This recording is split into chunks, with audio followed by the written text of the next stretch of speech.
नमस्कार, आदाब, सत श्री अकाल। स्वागत है आपका यूपीएससी थ्रू इग्नो के चैनल पे। आज हम पढ़ेंगे BGGCT 131। ये कोर्स ना सिर्फ जो बच्चे इग्नो ले रहे हैं BGGCT 131 का इस बार एग्ज़ाम ले रहे हैं उनके लिए इम्पोर्टेंट है, बल्कि जो बच्चे यूपीएससी पढ़ रहे हैं उनके लिए फिजिकल ज्योग्राफी के अंदर यही पूरा कोर्स उनका फिजिकल ज्योग्राफी में भी आता है, तो उस पॉइंट ऑफ व्यू से भी ये बहुत इम्पोर्टेंट है। तो चलिए स्टार्ट करते हैं। स्टार्ट करने के पहले देख लेते हैं आज का motivation quote.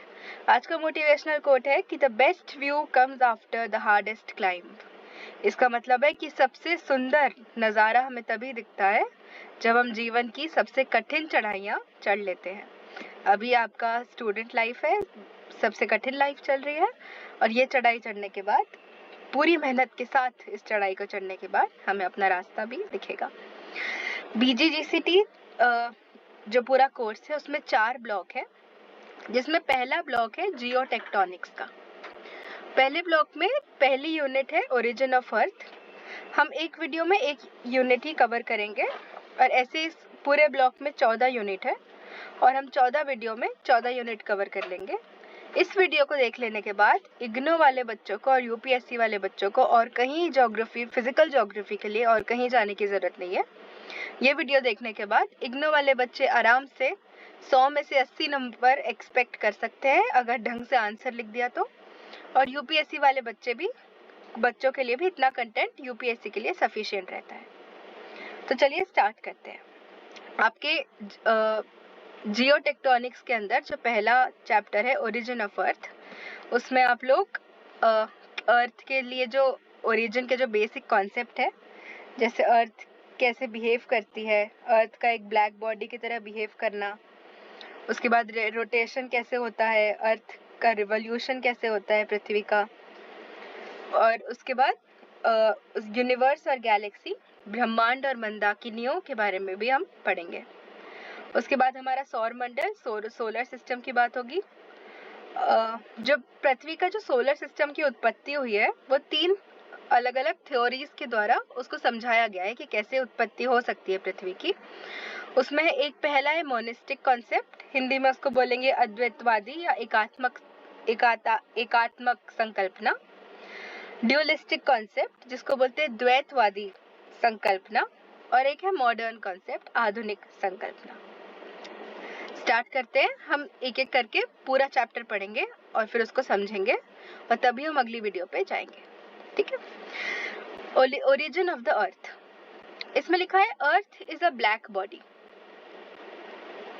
Black body means that it's some body that can absorb heat at any wavelength, but it can also emit heat at a particular wave pattern. It is on account of the Earth's closeness to being a black body radiator, which is responsible for the greenhouse effect, that it can absorb solar energy at any wavelength, but emits it in only a narrow band. क्या मतलब होता है इसका? कि जो हमारी पृथ्वी है वो एक विशेष तरंग पैटर्न पर ताप को अपने अंदर समाहित करती है, अपने अंदर लेती है। जब वो सूरज के द्वारा निकाले गए सारी तरंगों को अपने अंदर खींच लेती है, पर जो वो तरंगे उसके अंदर से जब बाहर जाने देती है, छोड़ती है, वो सिर्फ एक विशेष तरंग पैटर्न पर छोड़ती है। तो यही कारण है कि पृथ्वी ब्लैक बॉडी रेडिएटर हो जाने के निकट पहुंच जाती है, और इसी के कारण ग्रीन हाउस इफेक्ट होता है। ग्रीन हाउस इफेक्ट मतलब धरती का गर्म हो जाना, धरती के आसपास एक वो जो गर्मी है उसका ट्रैप हो जाना, वहीं पे उसको बंद जाना और फिर धरती को गर्म हो जाना, उसको ग्रीन हाउस इफेक्ट बोलते हैं। अब जाहिर सी बात है, धरती पूरी हीट ले रही है और उसमें से थोड़ी सी गर्मी ऊष्मा वापस दे रही है, तो बाकी ऊष्मा तो उसने एब्जॉर्ब कर ली ना ब्लैक बॉडी बनके। तो इतना ही आपको ब्लैक बॉडी और अर्थ के बारे में जानना है। अगला आता है हमारा rotation and revolution of the earth. पृथ्वी ग्रहों और उपग्रहों का घूर्णन, इसको हिंदी में बोलते हैं, और परिक्रमण। घूर्णन मतलब रोटेशन, मतलब अपनी ही एक्सिस पे पृथ्वी के बीच में से एक लाइन जाती है जिसको हम एक्सिस बोलते हैं, उसी एक्सिस पर घूमना उसको बोलते हैं घूर्णन और या रोटेशन, और सूरज के आसपास पृथ्वी का चक्कर लगाना उसको हम बोलते हैं रेवोल्यूशन। आइए पढ़ लेते हैं। As viewed from the North Star or Pole Star, the Earth turns anti-clockwise. The Earth's axis of rotation meets its surface at the North Pole in the northern hemisphere. The South Pole is the other point where the axis of rotation intersects its surface in Antarctica. The Earth rotates once in every 24 hours with respect to the Sun, and once every 23 hours 56 minutes and 4 seconds with respect to the stars. The Earth's rotation is slightly slowing with time, thus the day was shorter in the past. This is due to the tidal effect of the moon, which it has on the Earth's rotation. The atomic clocks show that a modern day is longer by about 1.7 milliseconds than a century ago, slowly increasing the rate at which UTC is adjusted by leap seconds. You know that the rotation of the Earth is responsible for the alternate periods of light and darkness that give us day and night. इसका मतलब क्या हुआ कि जो पृथ्वी है वो अपने अक्ष पर घूमती रहती है, और कैसे घूमती है? वो पश्चिम से पूर्व की ओर घूमती है। उत्तरी तारे या जो ध्रुव तारे के बारे में जो हम बात करते हैं, उसके अगर कॉन्टेक्स्ट में देखें तो पृथ्वी एंटी क्लॉकवाइज घूमती है। जो पृथ्वी का जो एक्सिस है वो जो उत्तरी गोलार्ध नॉर्दर्न हेमिस्फीयर में कहाँ पे जाके मिलता है? उत्तरी ध्रुव पर यानी आर्कटिक पर, और दक्षिणी गोलार्ध में अंटार्कटिका में जाके मिल जाता है। पृथ्वी हर 24 घंटे में सूर्य के आसपास एक चक्कर लगा लेती है, मतलब अपने अक्ष के आसपास एक चक्कर लगा लेती है, और एक साल में सूरज के आसपास भी एक चक्कर लगा लेती है। परमाणु घड़ी के हिसाब से, एटॉमिक क्लॉक की जो बात हुई ना ऊपर, उसके हिसाब से एक दिन, जो आज का एक दिन है वो पिछले शताब्दी के एक दिन से थोड़ा सा बड़ा है। क्यों बड़ा है वो? क्योंकि जो चंद्रमा है, जो अपना मून है, वो अर्थ के ऊपर एक इफेक्ट डालता है, उसके बारे में हम आगे अच्छे से पढ़ेंगे, उसको हम बोलते हैं टाइडल इफेक्ट। उसकी वजह से जो अर्थ का रोटेशन है, जो अर्थ का घूर्णन है, उसका जो टाइम है वो धीरे धीरे बढ़ता जा रहा है, और अभी 100 साल में 1.7 मिलीसेकेंड्स तक बढ़ गया है। हमें पता नहीं चलता, इतना छोटा टाइम है, पर साइंटिस्ट के हिसाब से ये हर थोड़े सालों में, हर सेंचुरी में ये बढ़ते बढ़ते एक बार ऐसा आएगा कि इसका टाइम हमें पता चलने लग जाएगा। ठीक है, इसके आगे हम देख लेते हैं। In fact, the planets rotate and most of the moons revolve around the planets in anti-clockwise direction. This common anti-clockwise direction of rotation or revolution reflects the rotation of the original cloud from which all components of the solar system were formed. The period of revolution of the Earth around its orbit defines the year, one of the planet's natural time scales. The mean Sun-Earth distance is 149.5 kilometers, and this defines the astronomical unit. There are two key positions along the orbit, the perihelion and the aphelion. चलिए इसके बारे में हम पढ़ लेते हैं। तो ये क्या बता रहा है हमको कि वास्तव में जो ग्रह हैं सारे, वो अपने अक्ष पर घूमते रहते हैं, और मतलब रोटेशन करते रहते हैं, घूमते रहते हैं। और जो ग्रहों की सैटेलाइट है, जो ग्रहों के चंद्रमा है, जैसे अर्थ का चंद्रमा सैटेलाइट है, वैसे हर ग्रह का कुछ कुछ सैटेलाइट है, तो वो जो सैटेलाइट है वो उन ग्रहों के आसपास घूमते रहते हैं। ये जो रोटेशन और रेवोल्यूशन की समान दिशा के द्वारा हम मूल मेघ के रोटेशन का अनुमान लगा सकते हैं, मिल्की वे के रोटेशन का अनुमान भी हम लगा सकते हैं, जिससे सौर मंडल के सभी जो ग्रह हैं और जितने भी सौर मंडल में बॉडीज हैं, वो सब उसी से निकले हैं। जो सूर्य और पृथ्वी है उसके बीच की दूरी कितनी है? अभी हमने बताया ऊपर 14.95 करोड़ किलोमीटर है ना। अब पृथ्वी की दो प्रमुख जो पृथ्वी का जो पूरा ऑर्बिट है, जो वो सूरज के आसपास घूमती है, उसके दो प्रमुख, उसमें दो हिस्से हैं। एक को हम बोलते हैं पेरीहिलियन और एक को बोलते हैं हम एपीहिलियन। हिंदी में इसको बोलते हैं सूर्य नीच या उपसौर, पहले ही पेरीहिलियन को बोलते हैं, और सूर्य नीच और अपसौर और सूर्योच्च हम एपीहीलियन को बोलते हैं। अब देखते हैं क्या क्या होते हैं। तो एपीहीलियन वो पॉइंट होता है जब जो पृथ्वी है वो सूरज से सबसे ज्यादा दूर रहती है। इसको हम हिंदी में एपीहीलियन को क्या बोलते थे? सूर्योच्च या उपसौर। उपसौर मतलब मैं आपको एक भी ड्राइंग करके बता देती हूँ। पृथ्वी का जो सूरज के आसपास ऑर्बिट है ना, वो सीधा, वो एक बिल्कुल सर्कल ऑर्बिट नहीं है। पृथ्वी का सूरज के आसपास एलिप्टिकल ऑर्बिट है। क्या मतलब होता है एलिप्टिकल ऑर्बिट का? जैसे ये अगर सूरज है तो इसके आसपास जो पृथ्वी का ऑर्बिट है वो सर्कल नहीं है, वो एलिप्टिकल है। इसका मतलब पृथ्वी ऐसे ऐसे घूमती है इसके आसपास। तो अब यहाँ से तो इसका डिस्टेंस कम है, लेकिन जो उसका दूसरा पॉइंट है वहां से तो उसका डिस्टेंस ज्यादा है। तो जिस पॉइंट पे सबसे कम डिस्टेंस होता है उसको हम बोलते हैं पेरीहीलियन, और जिस पॉइंट पे सबसे ज्यादा डिस्टेंस होता है उसको हम बोलते हैं एपीहीलियन। ठीक है, इतना समझ आया? आगे बढ़ते हैं। अब हम इतना ही था पेरीहीलियन एपीहीलियन में समझने का। अब हम आ जाएंगे यूनिवर्स एंड इट्स गैलेक्सीज में। हिंदी में इसको बोलते हैं ब्रह्मांड और उसकी मंदाकिनियां, galaxies. Galaxies are sprawling space systems composed of dust and countless stars. The number of galaxies cannot be counted. The observable universe may alone contain hundreds and billions of galaxies. Some of these are similar to our Milky Way, while others are quite different. The diameter of our galaxy Milky Way is about 100,000 light years. हम एक बार पूरा पढ़ लेते हैं, फिर अच्छे से इस टॉपिक को समझेंगे। ठीक है? The period of revolution is about 224 into 106 years.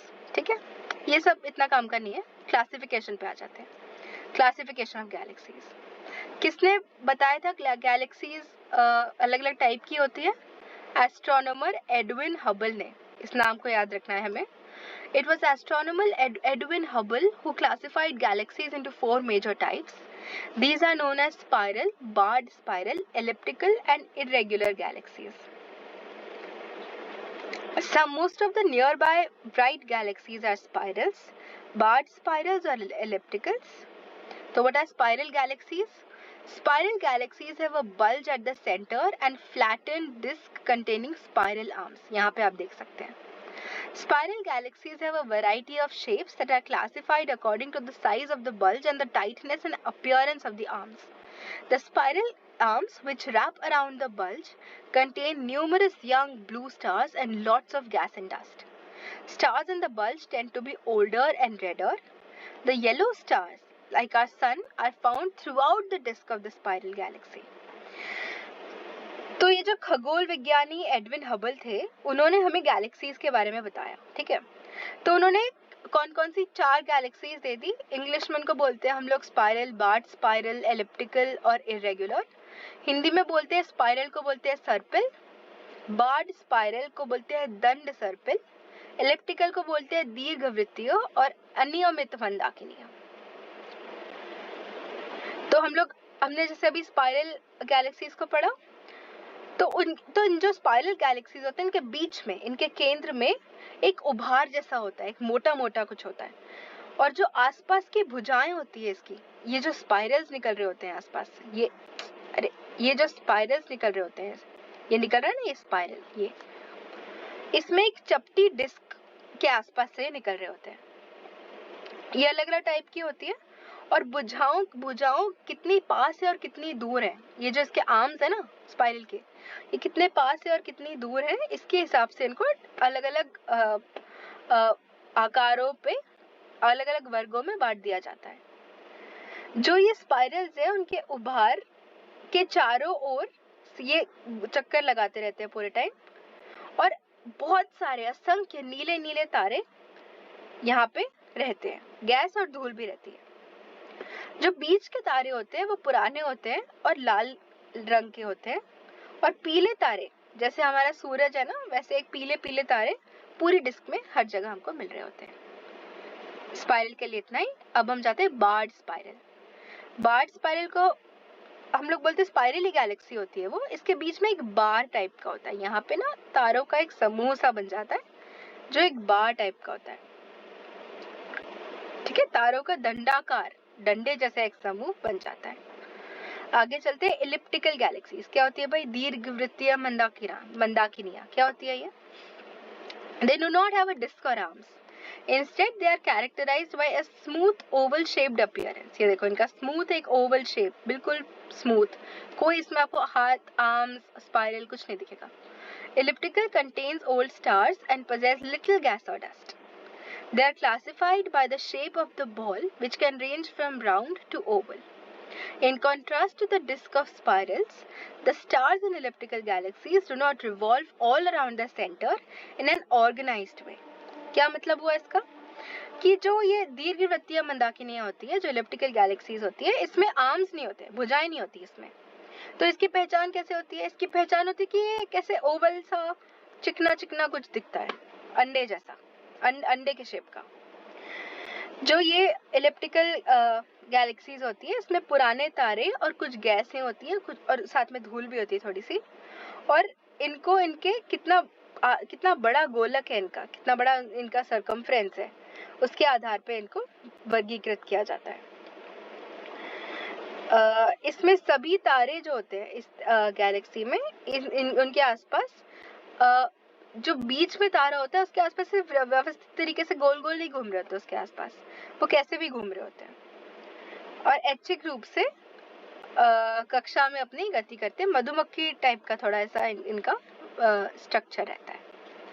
आगे चलते हैं, इरेगुलर गैलेक्सीज।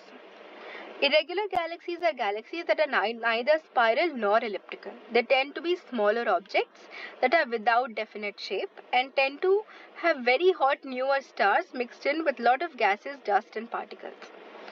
तो इनको बोलते हैं हम हिंदी में अनियमित मंदाकिनियां, irregular galaxies। तो क्या होती है? पिछले 3 गैलेक्सी जैसी बिल्कुल नहीं होती। इसमें बिल्कुल बहुत ज्यादा गर्मी वाले नए तारे और असंख्य मात्रा में रहते हैं, बहुत सारे रहते हैं, और गैस और धूल कण होते हैं और उनके मिश्रण इसमें पाए जाते हैं। तो ये सब इधर उधर अपने मर्जी से ऐसे कहीं भी स्कैटर्ड रहते हैं, इसका कोई शेप नहीं होता, इसका कोई तरीका नहीं होता इसको अरेंज करने का। तो हमने 4 गैलेक्सीज देख ली, यही 4 गैलेक्सी थी, किसने दी थी ये याद रखना है हमको, कौन सी 4 गैलेक्सी होती है वो याद रखना है। अर्थ का जो है 2 पॉइंट होते हैं, एपिहीलियन और पेरिहीलियन, वो याद रखना है हमको। और रोटेशन और रेवोल्यूशन कितने टाइम में होते हैं, अर्थ स्लो हो रही है, क्यों स्लो हो रही है? मून की टाइडल वेव्स के कारण। इतना याद रखना है अभी तक। अब आगे बढ़ते हैं। अगला हमारा आ गया the solar system. Solar system को हिंदी में बोलते हैं सौर मंडल। बचपन से पढ़ा है सोलर सिस्टम, तो थोड़ा बहुत हमको इसके बारे में तो आता भी है, और पढ़ लेते हैं क्या बताना चाहता है। The solar system is believed to be formed nearly 4.6 billion years ago from the gravitational collapse of a giant molecular cloud. It consists of the sun and the objects that orbit it, whether they orbited directly or by orbiting other objects which orbited directly. Okay. Of those objects that orbit the sun directly, the largest 9 are the planets that form the planetary system around it, while the remaining is significantly smaller objects, such as the dwarf planets and the small solar system bodies, such as the comets, the asteroids, etc. All planets spend 5 minutes. Geotectonics differ in size. The planets located in the middle of the solar system are bigger in size than those on the sides. Geophysicists call this arrangement of planets as the cigar-shaped. The planet of the solar system can be classified into 2 groups, inner terrestrial and outer terrestrial. क्या मतलब हुआ इसका? तो ये कहना चाहता है कि जो अपना सौर मंडल है, सोलर सिस्टम है, वो 4.6 अरब वर्ष पहले बना था। और कैसे बना था? ग्रेविटेशनल कोलैप्स की वजह से बना था।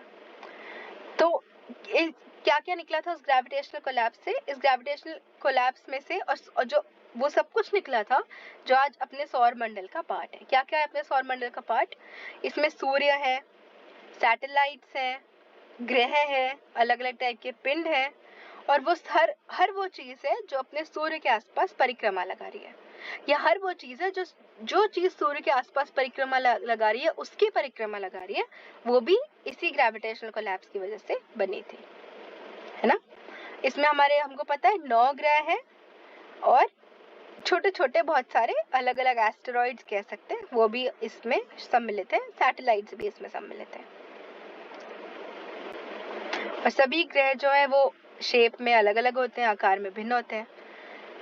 जो बहुत सारे वैज्ञानिक है उन्होंने जो इस टाइप के ग्रह बने उनको एक सिगार आकार का नाम दिया है। सिगार आकार क्या होता है? ऐसा आकार। यहाँ पे साइड में बना देती हूँ मैं, इसको बड़ा कर। हाँ, तो जो सिगार आकार होता है वो ऐसा आकार होता है, ऐसा।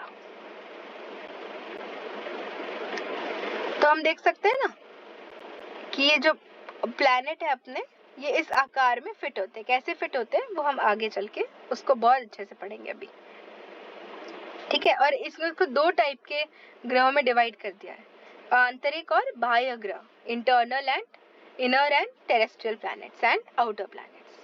अब देखते हैं क्या होता है इनर और टेरेस्ट्रियल प्लैनेट्स क्या बोलते हैं। तो इसमें बोलते हैं कि inner circle consist of 4 planets including Mercury, Venus, Earth along with Mars and asteroids. These planets are called inner planets as they lie between the sun and the belt of asteroids are closer to the sun. They are called terrestrial, which means Earth-like, as they are made up of rocks and metals. These planets are comparatively smaller in size and have relatively higher density. Their speed of rotation is also less. They either have no satellite or very less satellites. क्या मतलब हुआ इसका कि आंतरिक वृत्त में या inner terrestrial planets में 4 टाइप के ग्रह हैं। कौन कौन से 4 है? मर्क्यूरी, वीनस, अर्थ, मार्स और एस्टेरॉइड्स। तो ये जो ग्रह हैं ये इनको हम लोग इनर प्लैनेट्स भी कहते हैं, आंतरिक ग्रह भी कहते हैं, क्योंकि ये लोग जो क्या करते हैं, जो सूरज है और जो इनर जो टेरेस्ट्रियल प्लैनेट्स है ये उसके पट्टी के बीच में स्थित है और सूर्य के नजदीक है। इनको पार्थिविक ग्रह भी कहते हैं, जिसका अर्थ है कि जो ग्रह पृथ्वी की जो पृथ्वी के जैसे ही अलग अलग चीजों से, धातुओं से निर्मित हुए ना, उसको हम रॉक्स और मेटल से निर्मित हुआ है ना, इसलिए इनको हम टेरेस्ट्रियल प्लैनेट भी बोलते हैं। इनकी क्या होती है, रोटेशन की जो स्पीड होती है वो थोड़ी कम होती है दूसरे ग्रहों के से अगर हम कंपेयर करें तो। और इनके जो सैटेलाइट्स है वो या तो नहीं होते या तो बहुत ही कम होते हैं। जैसे अपनी पृथ्वी के पास भी एक ही सैटेलाइट है, लेकिन अगर हम दूसरे प्लैनेट्स को देखें जुपिटर जैसे, तो उनके पास बहुत ज्यादा सैटेलाइट्स हैं। अब हम देखते हैं outer planets. Outer planets are known as the giant planets और the Jovian planets. The outer circle consists of 5 planets, namely Jupiter, Saturn, Uranus, Neptune and Pluto. तो outer circle में 5 planet है. These planets are bigger in size and are less dense. They have thick atmosphere. और इनका atmosphere किससे मिलके बना होता है? हीलियम से और हाइड्रोजन से। उनकी जो स्पीड ऑफ रोटेशन होती है वो थोड़ी सी ज्यादा होती है और इनके सैटेलाइट्स भी इनर प्लैनेट की तुलना में ज्यादा होते हैं। ठीक है, आगे जाते हैं। अब इसमें ये बोला है कि सोलर सिस्टम में और भी बहुत सारी छोटी छोटी चीजें होती है। तो उसमें एक चीज है उसमें से एस्टेरॉइड बेल्ट। अब ये एस्टेरॉइड बेल्ट कहाँ पे? जुपिटर और मार्स के बीच में स्थित है। ठीक है, तो बस इतना ही जानना था हमको इसमें। एक ड्वार्फ प्लैनेट है। कौन कौन से ड्वार्फ प्लैनेट है? 3 ड्वार्फ प्लैनेट है। कौन कौन से? सिरिस, ट्रांस और प्लूटो और एरिस। तो हमें 3 ड्वार्फ प्लैनेट याद रखना है, सिरिस, प्लूटो और एरिस, है ना। चलो इसको ऐसे ही पढ़ लेते हैं, काम का नहीं है। Each of the outer planets is encircled by planetary rings of dust and other small objects. The solar wind, a flow of plasma from the sun, creates a bubble in the interstellar medium known as the heliosphere. It extends out to the edge of the scattered disk.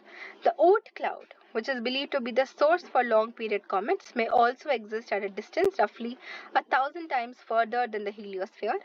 The heliopause is the point at which the pressure from the solar wind is equal to the opposing pressure of the interstellar wind.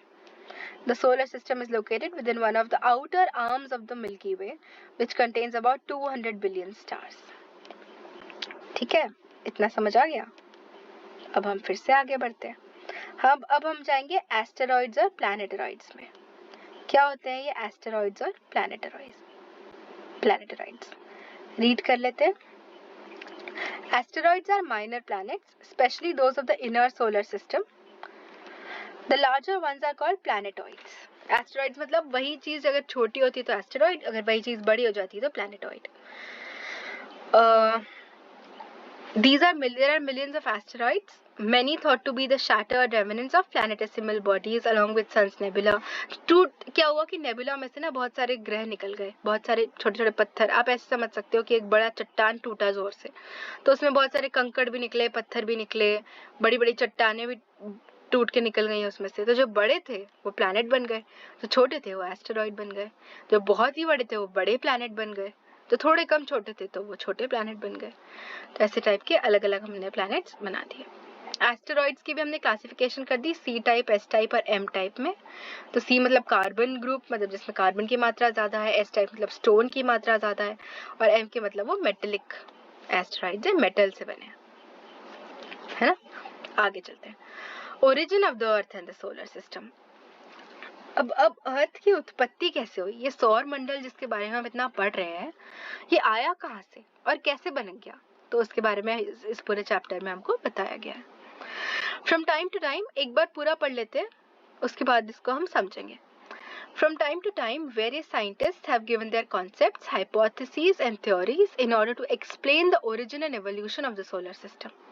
Such views and concepts may be divided into two groups, religious concepts and scientific concept. Religious concepts are discarded as they do not have logical and scientific base. The scientific concepts are generally based on hard sciences divided into two schools, namely hot origin concept and cold origin concept. Now, according to the hot origin concept, the planets are believed to have been formed from the matter which was either hot or was heated during the process of origin of the planets. On the other hand, the school of the cold origin concept explains the solar system as originated from the matter which was either initially cold or always remained cold. On the basis of the number of heavenly bodies involved in the origin of the solar system, the scientific concepts are divided into three groups. इसमें इतना कुछ समझने का नहीं है, इसमें हमको बस ये बताया है कि दो टाइप के स्कूल हो गए ये समझाने के लिए. एक है हॉट ओरिजिन कॉन्सेप्ट और एक है कोल्ड ओरिजिन कॉन्सेप्ट, और इसके बेसिस पे बहुत सारी थ्योरीज हमको दे दी गई. तो एक है मोनिस्टिक ग्रुप, जिसका मतलब है एक ही स्टार से सब कुछ बना है, ड्यूअलिस्टिक कॉन्सेप्ट, और एक है मॉडर्न कॉन्सेप्ट. तो इसमें क्या हुआ था कि लड़ाई हो गई थी कि शीत उत्पत्ति संकल्पना वाले लोग मानते थे कि सौरमंडल की उत्पत्ति ऐसी चीज से हुई है जो शुरू में ठंडी थी और हमेशा ठंडी ही बनी थी, पहले से गर्म नहीं थी कभी भी, है ना. तो अब चलो एकात्मक संकल्पना पे चलते हैं, मोनिस्टिक कॉन्सेप्ट पे चलते हैं. उसमें इतना कुछ समझने का नहीं था, इंपॉर्टेंट नहीं है. Monistic concept is one star hypothesis, है ना. तो according to this hypothesis, solar system originated from one star due to the grand evolutionary process. तो ग्रैंड एवोल्यूशनरी प्रोसेस होने की वजह से इनने बोला कि ये एक ही स्टार से निकला है पूरा सोलर सिस्टम. और इसमें किसने बोला, कांत, लैपलेस, रोश, लॉकी, और ये इन सब की जो थ्योरी है ना वो इसके अंदर आती है कि पूरा सोलर सिस्टम एक ही स्टार से बना है. जो कांत ने अपना गैसीय परिकल्पना दी 1755 में. और क्या बोला कांत ने बोला कि ये जो परिकल्पना थी कांत की, बोला कि तो न्यूटन के जो लॉ ऑफ ग्रेविटेशन और रोटेटरी मोशन के जो नियम है उसके सिद्धांतों पर मेरी कल्पना बेस्ड है.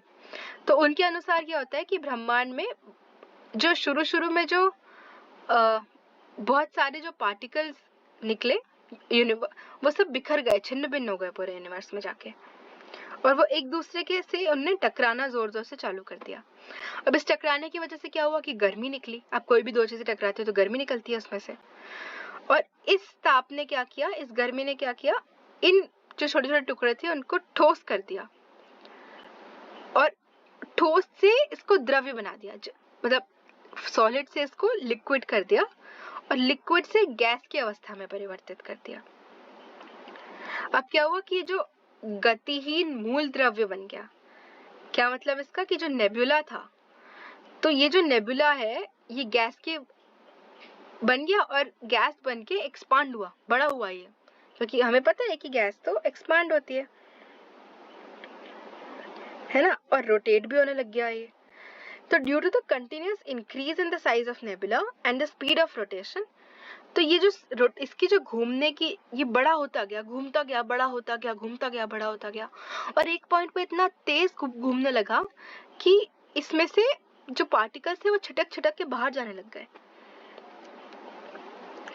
है ना। और एक निहारिका का आकार जो है इसका बढ़ता गया, और इससे क्या हुआ कि गैसीय पिंड के केंद्र में उभार बन गया, और ये आकार में बड़ा हो गया, तो एक के बाद एक इसमें से अलग अलग ग्रह बनने लगे, और जो निहारिका के मध्य भाग से अलग हो गए और अपकेंद्री बल के कारण बाहर फेंक दिए गए। सेंट्रीफ्यूगल फोर्स के कारण वो टूट के उसमें से बाहर निकल गए और बाहर फेंका गए। अब ऑब्वियसली अब ये जो चीजें बाहर फेंक गई, क्या बन गए, ये सन बन गए, सन के आसपास के प्लैनेट बन गए, एस्टेरॉइड बन गए। तो ये हमारा कांत का हाइपोथेसिस था। अब इसको क्यों अच्छा मानते हैं और क्यों बुरा मानते हैं ये भी देख लेते हैं। इसके कई, हर हाइपोथेसिस के कोई प्लस पॉइंट्स होते हैं, कई माइनस पॉइंट होते हैं। अब कांत ने बोला कि नेबुला जो बना तुम्हारा, लोगों ने बोला कि कांत हमको ये बताओ, पहले तो हमको ये बताओ कि जो तुम्हारा ये नेबुला बना ये आया कहाँ से, ये क्या अपने आप ही प्रकट हो गया, कहीं से तो बनना चाहिए ना। वो नेबुला क्या था, नेबुला के नाम पे तुमने बता दिया कि घूम घूम के बन गए, पर नेबुला कैसे आया।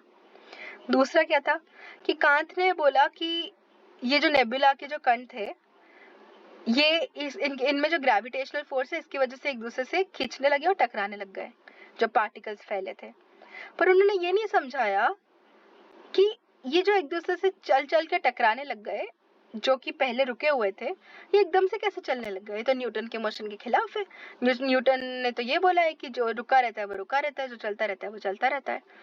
तो ये कौन सी एनर्जी इनको कहाँ से मिली कि ये रुके हुए पार्टिकल्स मोशन में आ गए, ये भी नहीं हमको पता चला कि टकराने क्यों लग गए।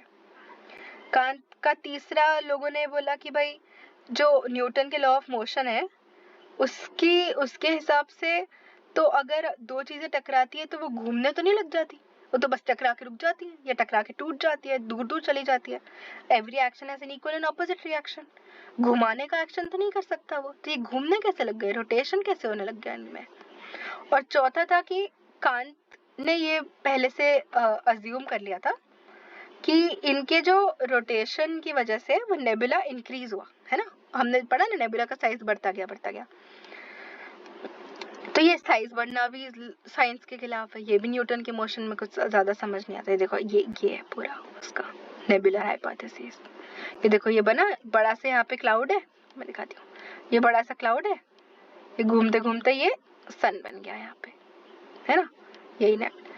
तो कंक्लूजन क्या हुआ इसका पूरे का कि लोगों ने सब उठा दिए पॉइंट्स। तो कंक्लूजन क्या हुआ कि शुरू में तो लोगों ने इसको बहुत माना, पर धीरे धीरे लोगों ने सोचा कि नहीं ऐसा तो नहीं हो सकता, कोई और हमको क्योंकि न्यूटन के लॉ ऑफ मोशन पे तो बिल्कुल खरा नहीं उतरा, तो हमको कोई और थ्योरी चाहिए, ये थ्योरी तो फेल हो गई भाई।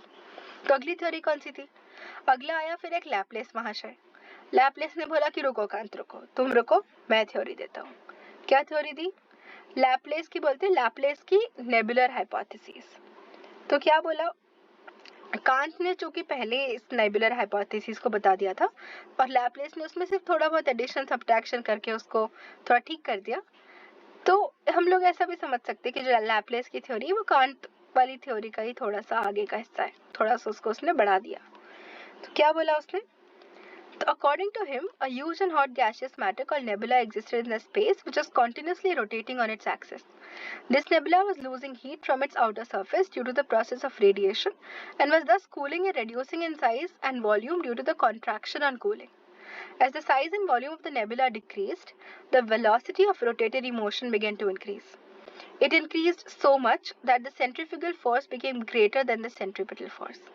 The outer rings thus started separating from the nebula one by one, and each ring condensed at a point in the form of gaseous accumulation and started rotating around the nebula.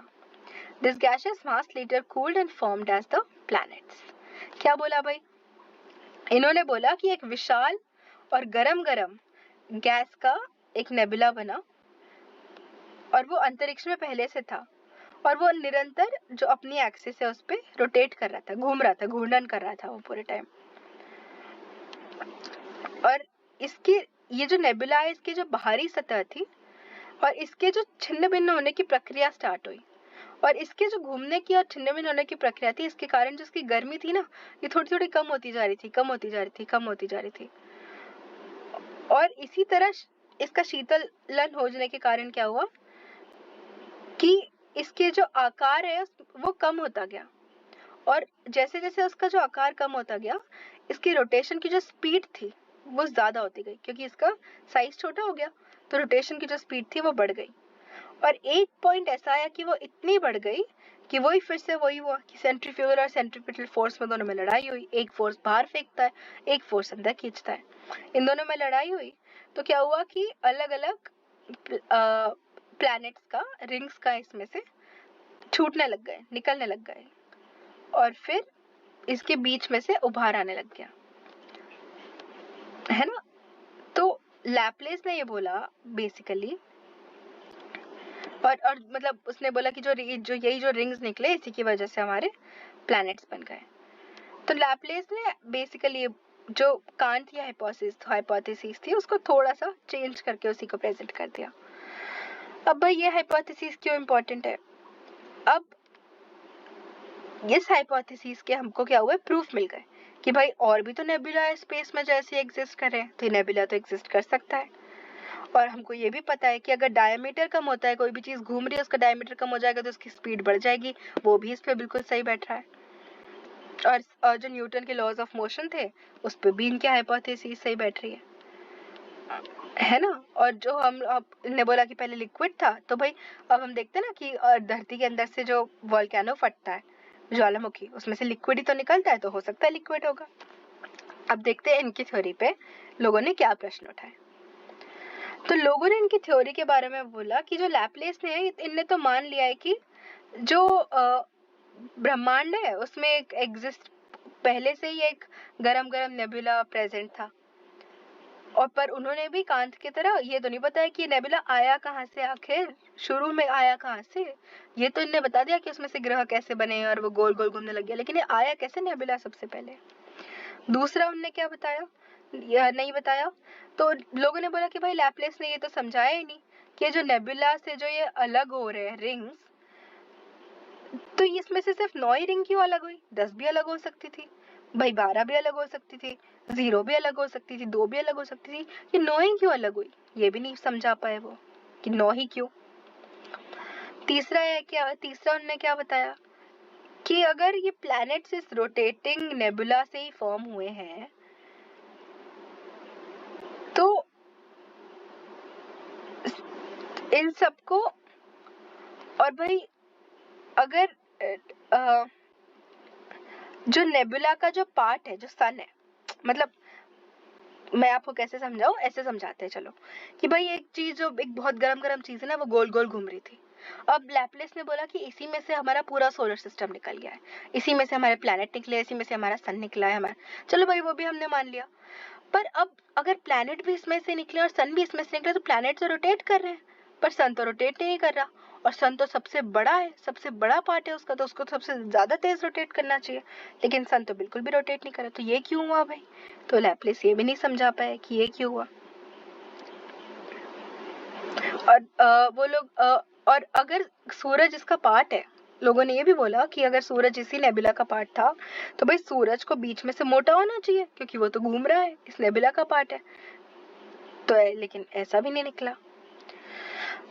पांचवा point लोगों ने क्या बोला कि भाई Laplace के अनुसार जो सभी प्लैनेट है, वो उनको तो भाई अपने जो ओरिजिनल प्लैनेट है जहां जिनसे वो निकले हैं, तो जैसे अगर आप एक बीच में एक डंडे से पत्थर लेके घुमाते हो और धीरे से उसकी रस्सी काट देते हो, तो पत्थर वहीं जाता है ना, उसी जो डायरेक्शन में उसी की तरफ जाता है ना, उल्टा तो नहीं घूमने लग जाता। तो भाई ये कह रहा है कि सभी ग्रह को वैसे ही घूमना चाहिए था, जो जब वो निकल के निकले, तो जो मेन ग्रह घूम रहा था एक ही डायरेक्शन में सबको घूमना चाहिए था।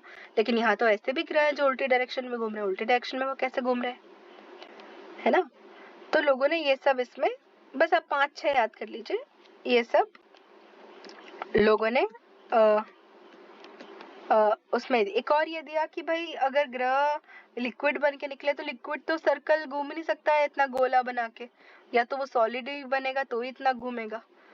Only a solid matter can rotate or revolve. ये देखो ये लिखा है, only a solid matter can rotate or revolve along or near a circular path without losing its shape. अगर लिक्विड था तो कैसे रोटेट कर लिया?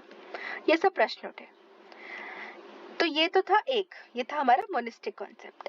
नेक्स्ट था ड्यूअलिस्टिक कॉन्सेप्ट। किसने दिया भाई dualistic concept? According to the dualistic concept, the solar system originated from two stars.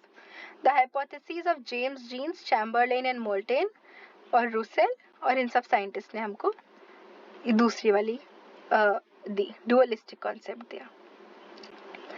Dualistic पे दिया, इसको बोलते द्वैतवादी संकल्पना, है ना।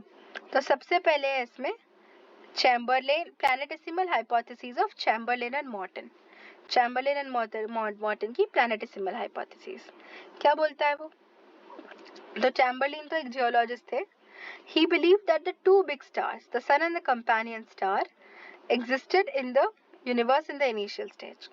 The sun was much bigger than the present sun and was made of very small particles which were cold and solid. The companion star was moving on its path, and while doing so it came closer to the sun.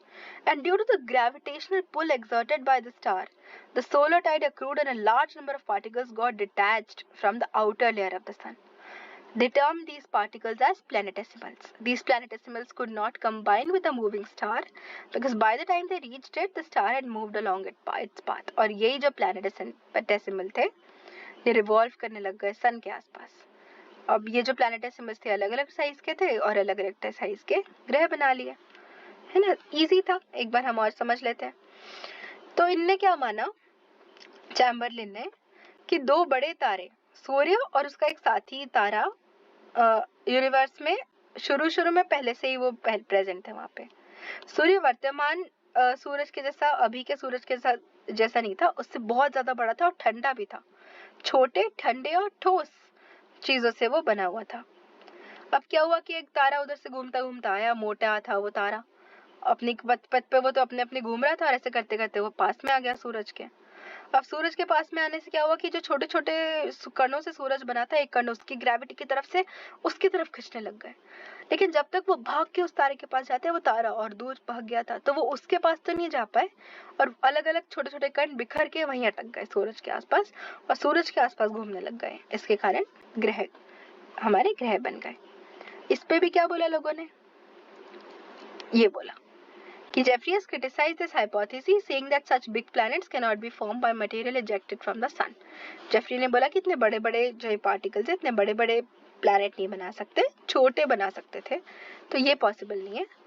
और एक और भी ये बोला कि due to collision of planetesimals, the assumption that the increase in size of the nucleus is not possible and trustworthy. तो क्या बोला, ये पूर्वानुमान की केंद्रिक के आकार में वृद्धि ग्रहाणुओं के संयोजन के कारण हुई थी, पर विश्वास इस पे नहीं किया जा सकता है। तो अभी जो जेफरी था ना, ये बहुत उछल रहे थे, बोले थे अरे भाई मुझसे पहले सबने गलत गलत बोला है, सबके बारे में सबको बुरा भला बोल दिया इनने, और फिर सबने इनको बोला कि अच्छा बेटा तुम सबको बोलोगे, हैं तुम्हें कोई कुछ नहीं बोलेगा। तो फिर सबने मिलके जेफरी को बोला, अच्छा तुम ज्यादा बोल रहे हो, तुम बताओ भाई, तुम बताओ तुम क्या सोचते हो, हम जो बोल रहे हो उसको गलत तो बोल रहे हो, तुम्हारे पास कुछ है बोलने के लिए। जेफरी ने भी अपनी एक हाइपोथेसिस दी, क्या नाम था उसका? Tidal hypothesis.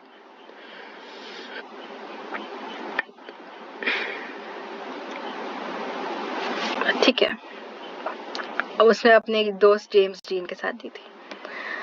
तो क्या बोला उन्होंने?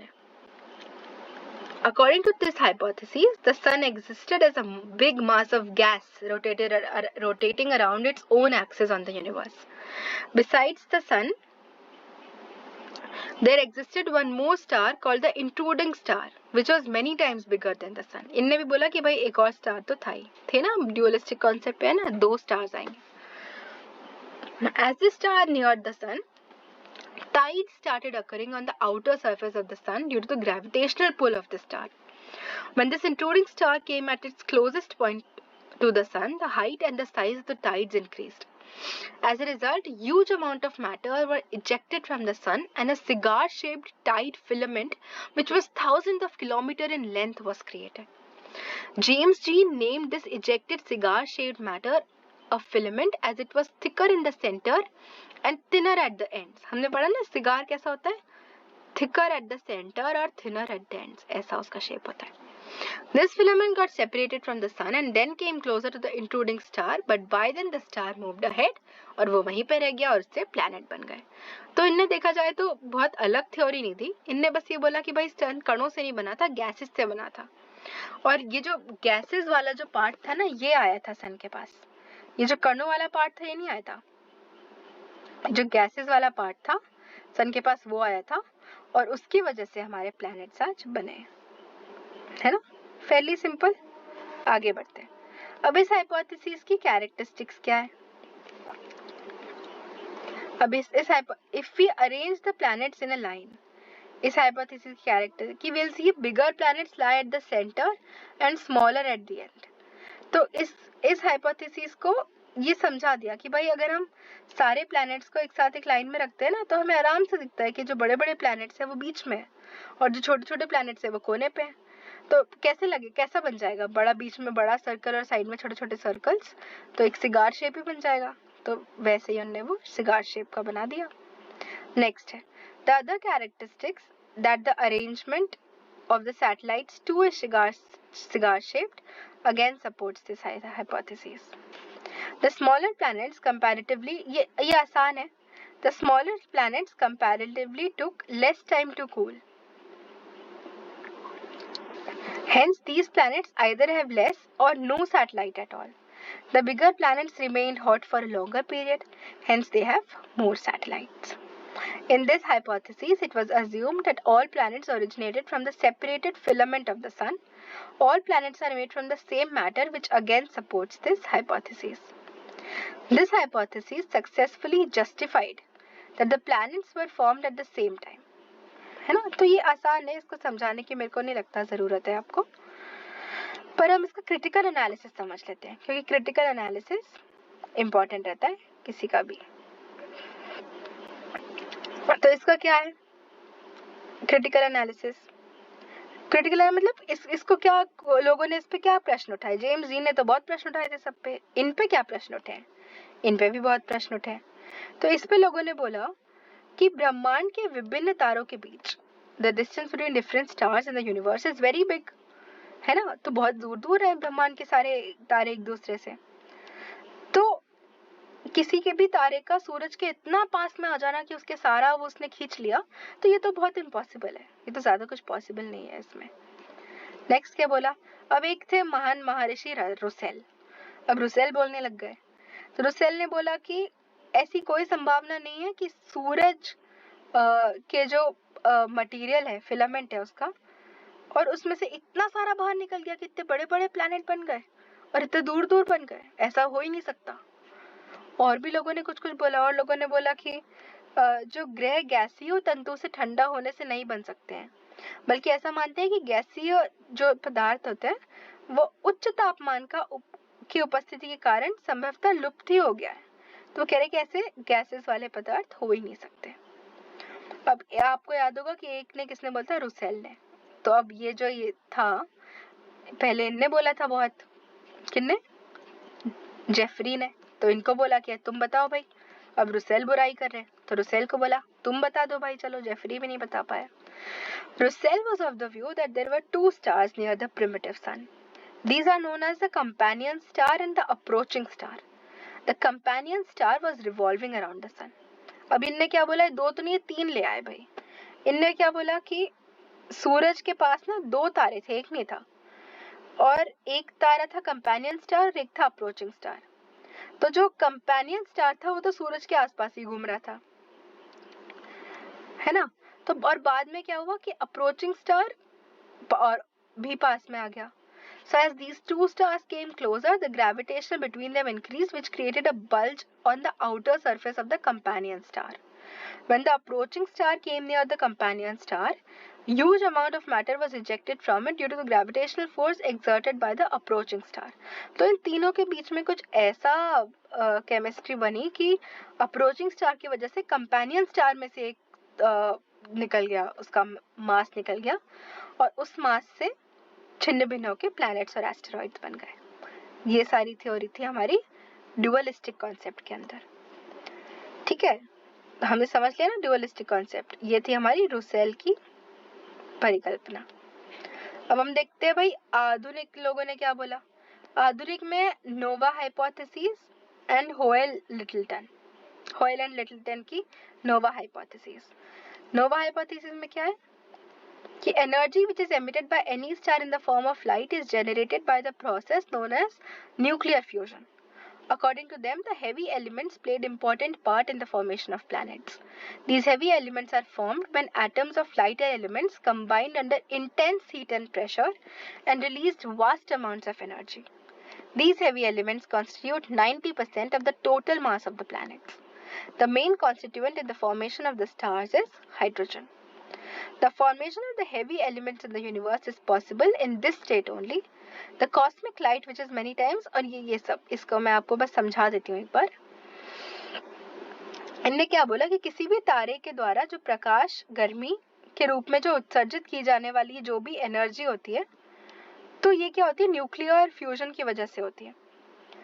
तो जो भारी भारी जो एलिमेंट्स होते हैं यूनिवर्स में, उनने बहुत ज़्यादा इम्पोर्टेंट पार्ट प्ले किया है जो अपने प्लैनेट्स हैं उनकी फॉर्मेशन की वजह से। तारों के निर्माण में जो मेन एलिमेंट होता है ना, जो जिससे तारे बनते हैं, वो हाइड्रोजन होता है, और जो प्लैनेट्स है उसमें एक से भी कम हाइड्रोजन होती है। तो इनकी वजह तो इनने क्या बोला कि एक सामान्य तारा जैसे सूर्य सिर्फ हीलियम जैसे तत्व ही निर्मित कर सकता है। भारी तत्वों का बनना तभी संभव है जब बहुत ज्यादा टेम्परेचर पे, ऊंचे तापमान पे हाइड्रोजन टूटे। पर सूरज तो हीलियम है और प्लैनेट्स में तो हाइड्रोजन है नहीं, तो इससे क्या हुआ, ऐसे उच्च तापमान सिर्फ एक नया तारा या सुपरनोवा तारों में ही हो सकता है। तो कोई तारा नया तारा या सुपरनोवा तारा तब बन पाता है जब उसमें बहुत कम हाइड्रोजन बची रह जाती है और जो दहन के लिए पर्याप्त नहीं होती। तब वो जो हाइड्रोजन है वो ऊर्जा का स्रोत बन जाती है और हीलियम के रूपांतरित होकर ऊर्जा उत्पन्न करती है, एनर्जी निकालती है वो अपने अंदर से। तो इससे क्या होता है कि जो तारा पहले हल्के हल्के द्रव्य से और फिर को बाहर छोड़ने लग जाता है, उसके बाद भारी भारी चीजें बाहर छोड़ने लग जाता है और उसको दूर फेंकने लग जाता है, ये नवतारा। तो इसकी वजह से प्लैनेट्स बन गए। अब इसमें क्या गलती थी भाई, लोगों ने इसमें भी गलती निकाल दी। This hypothesis does not support the origin of a pair of stars, and it also fails to explain the peculiar arrangement of the planets on the basis of their direction of rotation, their size, plan of revolution, path of the planet, and the lighter constituent elements of the planet of the outer circle of the solar system. Finally आई वो theory जो आज तक हम लोग जिसको मानते चले आ रहे हैं, हम सबसे ज़्यादा फेमस यही वाली थ्योरी है, उसको हम बोलते हैं बिग बैंग हाइपोथेसिस। ये बहुत इंपॉर्टेंट है इग्नो वाले बच्चों के लिए, इसको ध्यान से पढ़ लेना, इस पे क्वेश्चन बहुत बार आता है। According to this theory, all matter in the universe existed in the form of dense and huge primordial matter. As violent explosion took place in this primordial matter, as a result of which the dust particles present in this matter were scattered in the universe and formed the present universe. Based on the new facts of evolution, progression of Hoyle also theorized the origin of the universe. इसमें क्या थे कि दो Indian scientist भी थे, है ना, AC Banerjee. तो उनने क्या दी, Cepheid hypothesis. On seeing the star named Delta Cephei, Banerjee was inspired to postulate his theory about the origin of the solar system. According to him, some stars in the universe keep contracting and expanding, and this process is called the pulsation of stars, and the stars undergoing this process are called Cepheid variable. The group of stars in the universe also contains such stars. The brightness of these stars continuously keeps changing. Such systemic change in the light of these stars is the result of the process of contraction and expansion, and once an intruding star happened to pass closer to such a Cepheid star, the pulsation in the Cepheid star increased due to the gravitational attraction of the intruding star. Big bang पूरा ही ढंग से पढ़ लेते हैं एक बार। तो big bang के अनुसार क्या हुआ कि ब्रह्मांड में सभी द्रव्य एक सघन और विशाल आदि द्रव्य के रूप में पाए जाते थे।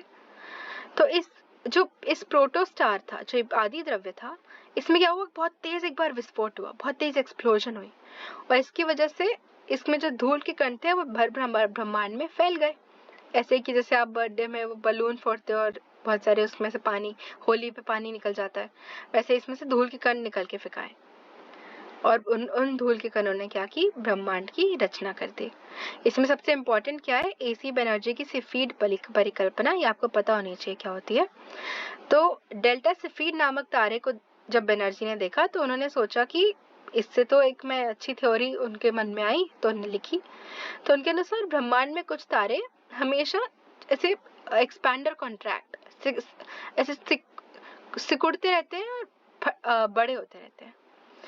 तो इस प्रक्रिया का तारों का स्पंदन कहलाती है, और इस प्रक्रिया को करने वाले तारे सिफीड परिवर्तित कहलाते हैं। और ये जो इसी की वजह से जो पल्सेशन होती है तारों में, इसी की वजह से प्लैनेट्स निकल जाते हैं और सन निकल पाते हैं। और भी बहुत सारी थ्योरीज है जो इग्नो वाले ने तो नहीं दी और यूपीएससी के लिए भी इतनी इम्पोर्टेंट नहीं है। तो आज का हमारा चैप्टर यहीं खत्म होता है, ये समरी आप पढ़ लीजिएगा। आज का फर्स्ट चैप्टर यहीं खत्म होता है। मुझे आज आशा है कि आप लोग को ये फर्स्ट चैप्टर समझ आ गया होगा। आपके कोई भी डाउट्स है, कोई भी क्वेश्चन है, आप comment box Please like, share and subscribe.